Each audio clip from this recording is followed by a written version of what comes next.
Welcome to The Reluctant Watchman. This is episode number 10, and I'm excited about this one, but I'm also really sad about it because of what it's become. But the essay that we're going to go over today is entitled Tithe the Poor. It was in this first set of essays that I wrote.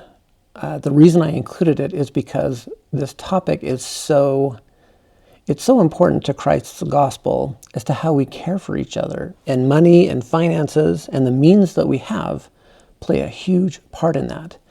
Because this is so extensive of a topic, and I'm going to shorten these videos, we're going to break this up into 3 parts. So today we're going to take a look at the historical background on tithing, how the church defines it, and what it really became in church culture.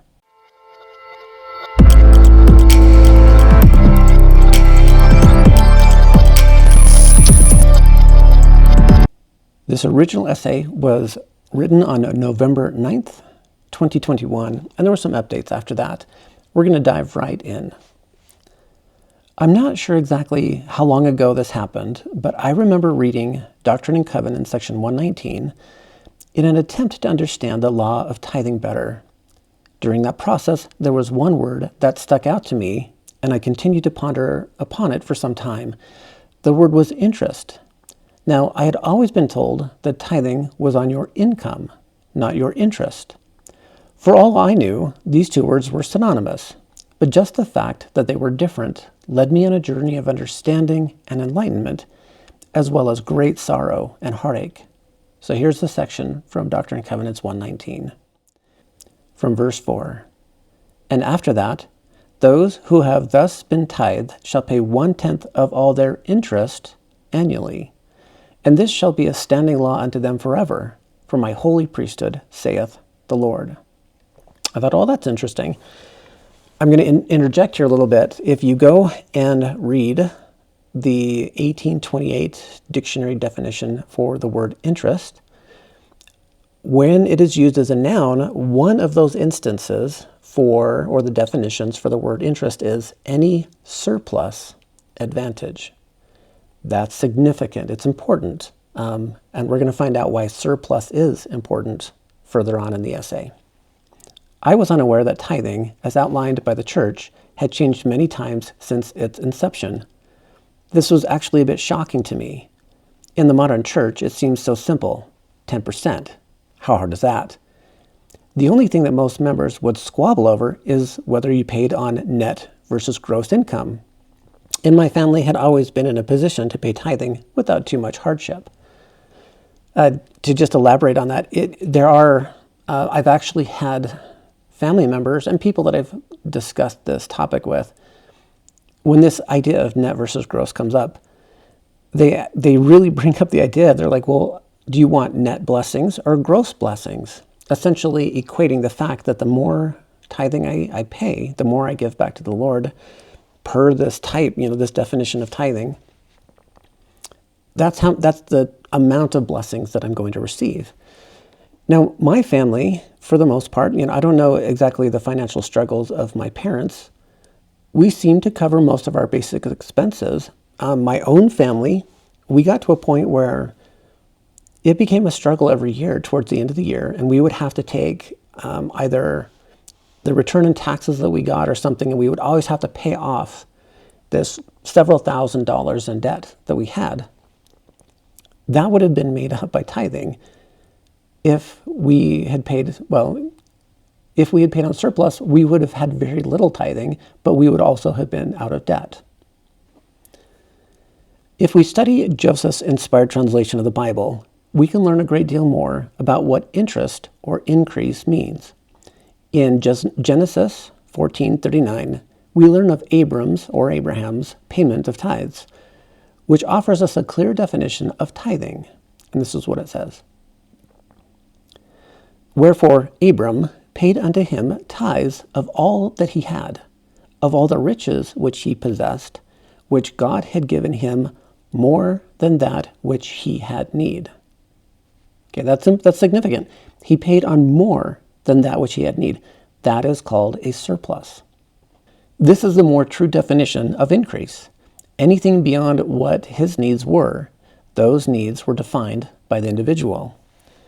Where things really hit home for me was when I began to see parallel witnesses of Nephi and Moroni condemning future generations in the last days for the inappropriate use of money.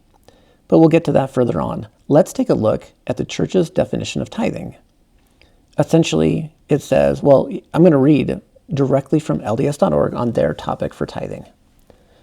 The Bible indicates that God's people followed the law of tithing anciently.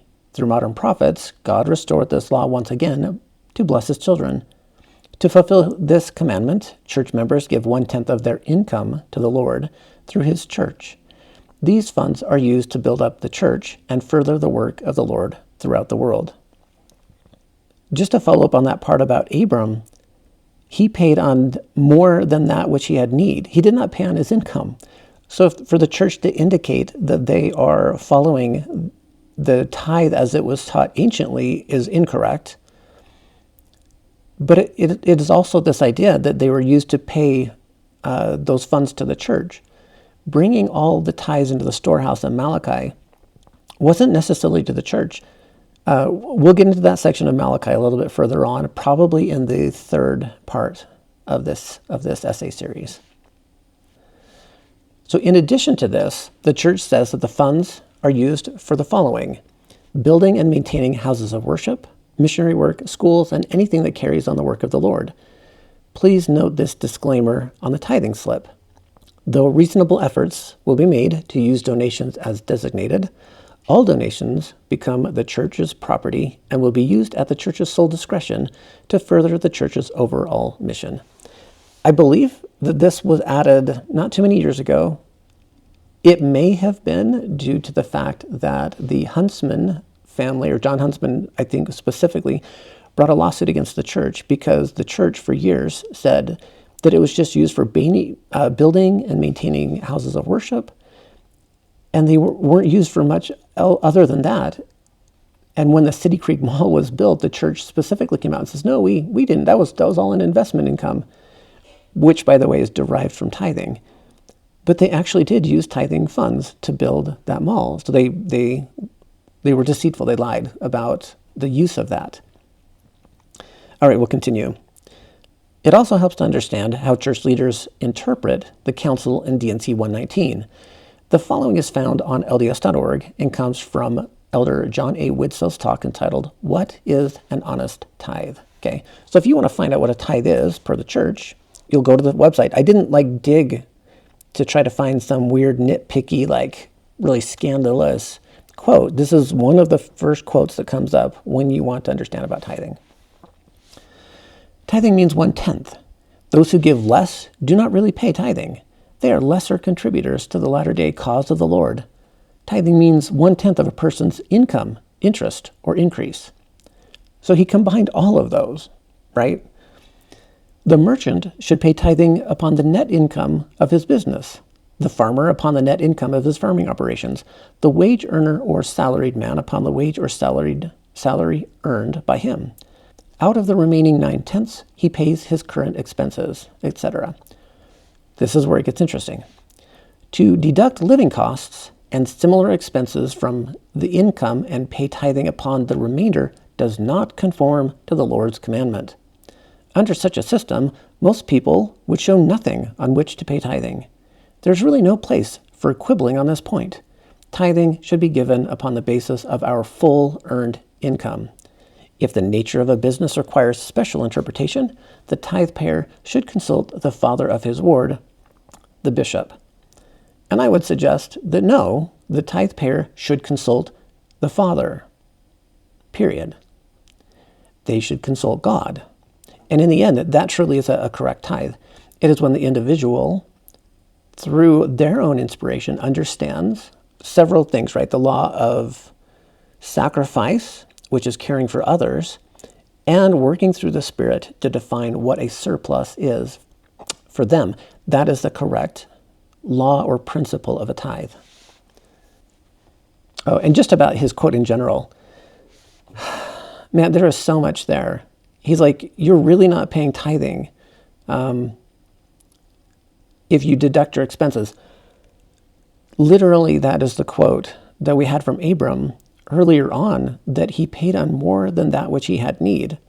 And here this John A. Widtsoe is saying, no, you don't do that. All right, we'll continue. So it seems pretty clear that income, as defined by the church, is on your, quote, full earned income. But that has not always been the case. In 1837, Elder Partridge and his counselors agreed upon tithing as 2% of net worth. The following year, John Corrill recorded that tithing was voluntary and not expected for poor families. Right? A few years later, the Quorum of the 12 modified it again to include 1/10 of all you possessed and then 1/10 of your increase annually. This was when Joseph was still alive. Now, shortly after his death is when more drastic changes began. So if you're interested in learning more about the historical changes to tithing, I'd suggest you go check out the timeline of tithing from my friends over at Hemlock Nuts. They've done a wonderful job. I'll see if I can include a link to their timeline in the video notes. Let's fast forward to the late 1800s, where the church found itself in financial hardship. Around this time is when Lorenzo Snow began referring to tithing in relation to income from his 1899 conference report. This is a really fascinating quote, and, well, we'll see. It's a really fascinating quote. I plead with you in the name of the Lord, and I pray that every man, woman, and child who has means shall pay 1/10 of their income as tithing. So that was a conference report. It's interesting to note a very important phrase here, who has means. This request to pay on income was not intended for the poor, or in essence, those who were unable to meet their basic standard of living. They were not required to do so. As a young man, I always remembered the faith-promoting video of President Snow standing at the pulpit, seemingly being overcome with the Spirit and prophesying that the saints would be blessed for heeding this counsel. Ironically, in the Teachings of the Presidents of the Church for Lorenzo Snow lesson manual, that phrase from the conference report reads like this: I plead with you in the name of the Lord, and I pray that every man, woman, and child, ... shall pay 1/10 of their income as tithing. They intentionally omitted the words, who has means. In traditional writing, the ellipses, or the 3 dots, are used to significantly shorten a much larger quote or to make the overall message more coherent. It's quite interesting that ellipses were used in this instance to omit 3 very important words. Now you have to ask yourself why. Why would the church do this? So it's just so fascinating that they removed the words who has means intentionally, because this would be read in the various church classes on Sunday, and they didn't want the members to read a quote where tithing wasn't required for somebody. The members would then be able to understand what their means were, meaning they would be taught that how to define those means. Well, it would lead to a discussion about what having means meant, right? It would present a huge problem for the church to be able to include that. In 1928, it was noted that observing the principle of tithing should be, quote, encouraged. It was not spelled out as an absolute requirement at this time. Around 1940, significant changes to the Temple Recommend Questions began. The tithing language was solidified to being, quote, an honest tithe payer, or to, quote, undertake to become one. Now let's jump back a few years to the 1915 General Conference, where Joseph F. Smith stated, I want to make an interesting point here. During this time in General Conference, or at least these General Conference reports, the church would give an accounting of their finances. Expenses, expenditures, donations, giving. Ironically, though, they never actually tell you the amount of money that they bring in. Even back then, they were very tight-lipped, or held that amount very close to the chest. And I just find that so interesting that they were willing to share all of that back then. When's the last time that we were shown an accounting of the finances of the church? So here's this quote from Joseph F. Smith. I may be pardoned, perhaps, if I say here, for the benefit of any who do not know the facts, that the law of tithing is a voluntary law. That is, it imposes only a voluntary duty upon the people, No person's standing as a member of the church is jeopardized because he doesn't pay his tithing. There are a good many of us who don't observe all the laws, and it is a good thing that the Lord does not execute justice and judgment upon a great many of us because of it. For the church has never made an investment that had not for its object the benefiting of the whole people. I want to tell you that we will be honest with you. We feel that it is the first duty of Latter-day Saints to take care of themselves and of their poor, and then, if we can extend it to others. But first, look after the members of your own household. The man who will not provide for his own house, as one of old has said, is worse than an infidel. There is so much packed into that quote. Essentially, the first one, it wasn't voluntary. It wouldn't impact your standing in the church. Well, tell me today, if you go and you just say, well, no, I'm not going to pay a tithe, or I'm going to pay a tithe this way, does it impact your standing in the church? Yes, it is a requirement for you to be able to declare a full tithe. There are stories. In fact, I heard a witness of a gentleman online. He used to be one of the CES directors, or the Church Education System directors. And he started to question some of the things in the church. And the church came back and they actually demanded to see his pay stubs and to make sure that he was paying on his full income and not even on a surplus, but on his full earned income. And they were demanding to see that because they would fire him if they didn't.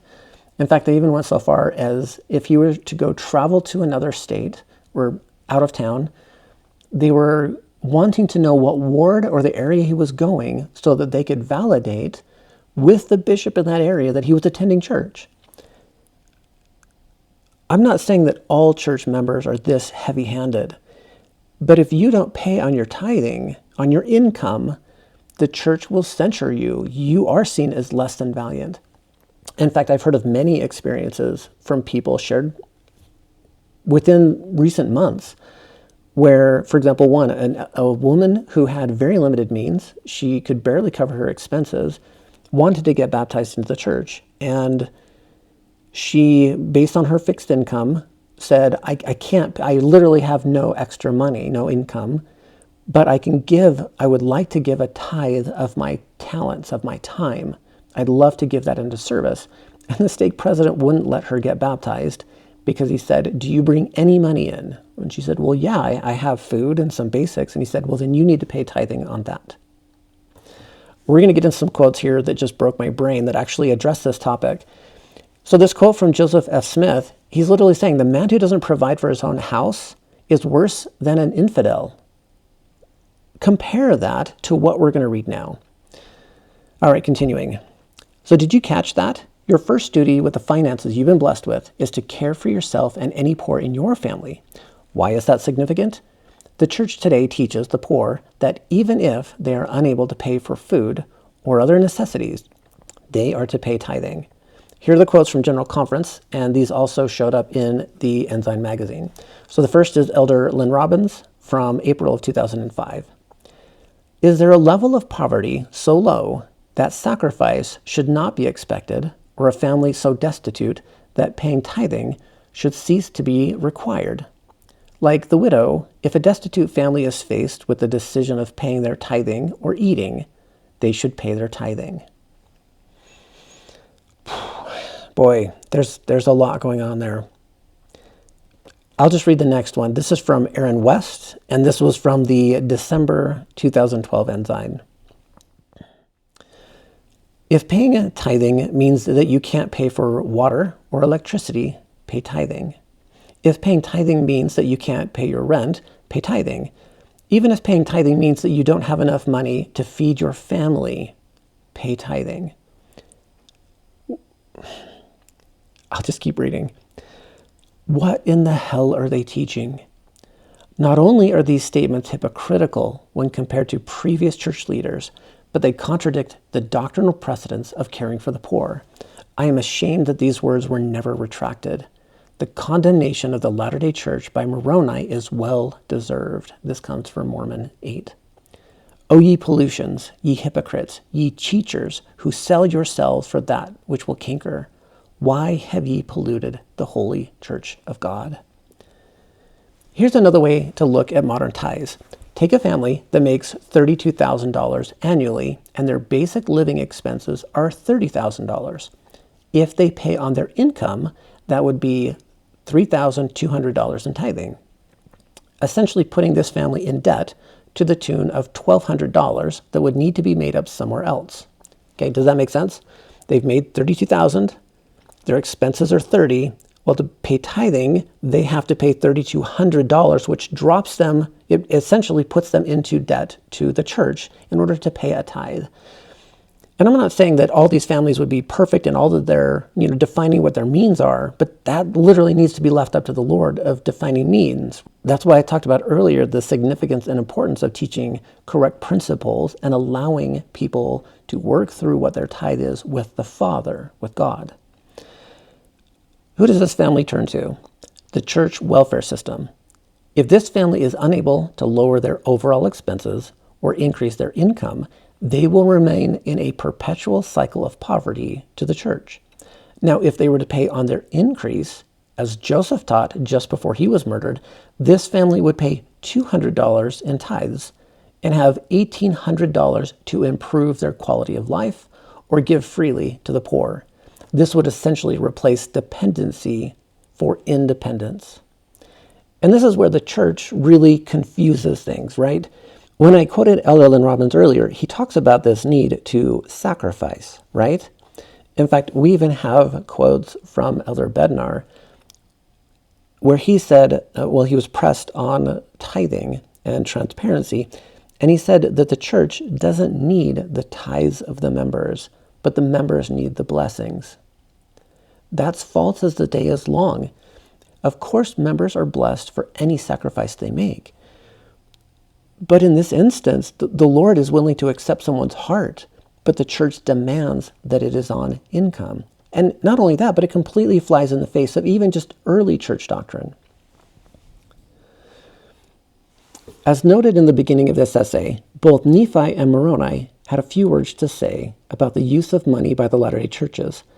This is where a great divide, even a great awakening, happened for me. Let's compare both scriptures. I've referred to 2 Nephi 28 in my essays quite often, and the reason is because Nephi is speaking directly to us. If you watched my essay on paradigms and perception, if you read the Book of Mormon with a lens that the church is true and living prophets will never lead you astray, you will read 2 Nephi 28 completely different than I do. We have to strip this back and look and say, with just an honest take on 2 Nephi, who is he speaking to? Which religion, which churches, which servants, which teachers is he speaking to? So we're going to read verses 12 through 13. Because of pride and because of false teachers and false doctrine, their churches have become corrupted, and their churches are lifted up. Because of pride, they are puffed up. They rob the poor because of their fine sanctuaries. They rob the poor because of their fine clothing, and they persecute the meek and the poor in heart, because in their pride they are puffed up.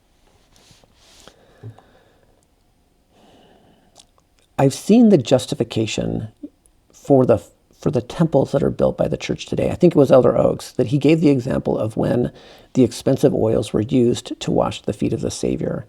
And they said, look, there's always going to be poor among us, and no expense should be spared for this house of worship. I find that such an egregious offense, especially when you consider here in verse 12, he says, and there was false doctrine, and they robbed the poor because of their fine sanctuaries. I will be adamant, I will be extremely adamant in my belief that the Lord would rather worship in a mud hut. Sticks, wood beams, and a mud hut with a dirt floor. If the people there gathered with pure hearts and pure minds and taught correct doctrine, I think he would be offended by the fine sanctuaries that have been built up because of the false doctrines that have been taught. And literally it says here, they rob the poor. That is what is happening. And I know that that probably rubs people the wrong way, but it is what is happening. The fulfillment of prophecy in the Book of Mormon is happening in our day. I'm going to continue here in Mormon 8, verse 37. Moroni hits on the same theme. For behold, ye do love money, and your substance, and your fine apparel, and the adorning of your churches, more than ye love the poor and the needy, the sick and the afflicted.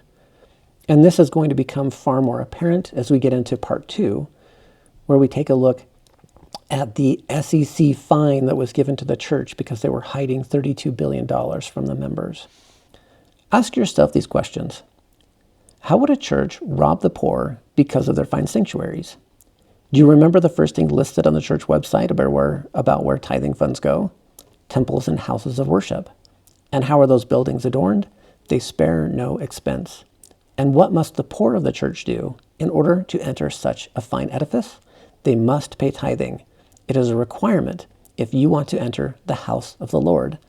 A person who is unable to pay rent or put food on the table, yet yearns for salvation, is kept in a perpetual cycle of poverty. Would you call that robbing the poor? Not only does the church convince the poorest members of the church to pay tithing, but they also preach that paying tithing will bring them more money or prosperity, which was never the intended purpose. Both Russell Nelson and Dale Renlund taught this idea on a recent trip to Africa, where some of the poorest saints live. They insisted that paying money to the church would protect their countries and allow them to prosper. This concept flies in the face of one of the most overriding themes taught in the Book of Mormon. We hear these words over and over again. And inasmuch as ye shall keep my commandments, ye shall prosper in the land. This prosperity comes because of the righteous adherence to God's will and commandments, his true doctrine, or even a broken heart and a contrite spirit, not a forced payment to enter the temple for salvation. So they're confusing things when they're teaching the saints that they will be blessed by paying their tithing. It is only to the adherence of correct doctrines. While traveling with her husband, Sister Wendy Nelson spoke to the young single adults in a church-wide broadcast. She told them, "When we're desperate to have more money, we eagerly follow the Lord's law of finances, which is, of course, tithing." She then related a story of how a young man was paying way more tithing than his income. The bishop asked why, and the young father responded, "Oh, I'm not paying on what I make. I'm paying on what I want to make." She actually added that emphasis. She concluded the story by stating that the very next year, this young man made exactly that amount of money. This is what we call the prosperity gospel, and it is a false doctrine because the focus shifts from caring for the poor to financial gain. In our very own Book of Mormon, right, 2 Nephi 26, verse 31, it says, "But the laborer in Zion shall labor for Zion, for if they labor for money, they shall perish." What Wendy Nelson said flies in the face of this doctrine, as plainly and clearly taught in the Book of Mormon. Most members are unaware of this, but the Lord condemned the church for not living the principles taught in the Book of Mormon, and that condemnation was never lifted. Here the Lord is speaking to the church in Doctrine and Covenants 84. "And your minds in times past have been darkened because of unbelief, and because you have treated lightly the things you have received, which vanity and unbelief have brought the whole church under condemnation. And this condemnation resteth upon the children of Zion, even all.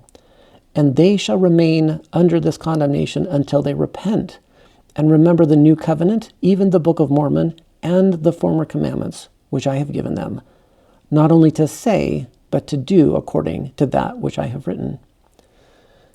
If you check out my website, which is found, by the way, at reluctantwatchman.com, I have an essay titled The Book of Mormon versus the LDS Church. And I go through, it's got to be at least 25 instances where a doctrine is presented in the Book of Mormon and it comes into conflict with the messages and the teachings of the LDS Church. So you have to ask yourself, does the church believe the Book of Mormon and do they follow the teachings found in that book? Some of them, yes. Many of them, no. One very essential aspect to inject here is the importance of sacrifice by all people, rich or poor. I feel any effort that we freely give for the benefit and blessing of others is rewarded in the eternities. The positive vibrations, or spirit, if you will, that are put out will eventually come back, and you will be blessed. In some volumes of Scripture, this is referred to as the universal law of restoration. Any action on our part, for good or for bad, will return in greater measure. It's a wonderful topic to discuss. I actually get into that in my essay titled 7 Hermetic Principles. So where does the church stand as far as its finances today?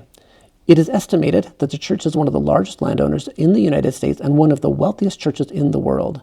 They also have between $100 and $130 billion in surplus. I think it's actually way, way more than that. If you were to total up all of their land values and investments, they're a multi-trillion-dollar corporation. And yet they've convinced many members of the church who can't even provide for their families that they should pay because of the blessings they will receive. The church uses the true doctrine of sacrifice to convince members to continue to pay, and they require it in order to receive salvation. Now, to be fair, the church over the past 35 years has paid out an estimated $2.3 billion in humanitarian aid, which is about 1.8% compared to their current surplus. I don't want to make this video too long. The part number 2, we're going to dive into the SEC report that came out. And the reason being that it's going to require its own episode is because there were so many details in there that show the intention of the church in the managing of finances. In all reality, if I were to boil down my thoughts on tithing, yes, tithing is important. If it were done correctly, there would need to be full financial transparency on part of the church. And not only that, but we learn from King Benjamin in his discourse. We're going to read this next time, but he says he worked with his own hands to not be a burden upon the people. A true servant was supposed to work with their hands, and in those times when they had to serve the people and help the people were that part of those tithes were to help the people and for the poor. It's because the servants were supposed to be part of the poor, right? They were giving up some of their time to provide for themselves. That's why the tithe they were included as part of the tithe, is to maintain the operations of the flock, right? It wasn't meant for these massive, the reason that the church today has such a financial boon, this massive amount of wealth, is because they asked for an incorrect tithe, right? They tithe on income, gross or net, however you want to do it. Tithing is super simple. One, the people, if it were governed by the law of common consent, would have full understanding of the finances of the church and the needs of the church. The servants would use it correctly, and the church wouldn't be building up fine sanctuaries if there were poor among them. Their first duty is to care for the poor. We read in the sermon, I believe it's the sermon by either King Benjamin, but it's in the book of Mosiah. He literally says that it is impossible to receive repentance or to be forgiven if there are poor among you. So what does that say of a church that demands or says we have to build up these fine sanctuaries? There's always going to be poor among us. Okay? So thanks for checking this out. Part 2 will be coming out shortly about the SEC report. And then part 3 of this series will talk about the scriptural precedents and how we are to care for the poor and the proper use of a tithe.